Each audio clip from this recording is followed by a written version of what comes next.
AICC ఆదేశాల మేరకు ఈరోజు ఈ కూటమి ప్రభుత్వం చేపట్టిన పనులు ఏవి కూడా ప్రజలకు ఉపయోగకరంగా లేవు.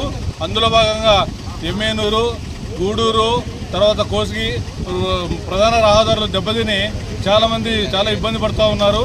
అదేవిధంగా గ్రామీణ ప్రాంతాల్లో కూడా రోడ్లు దెబ్బతిన్నాయి. వచ్చిపోయే వెహికల్లకి చాలా ఇబ్బందిగా ఉంది. ప్రజలు ఎవరు కూడా 100 రోజుల పరిపాలనని ఆశీర్వదించడం లేదు.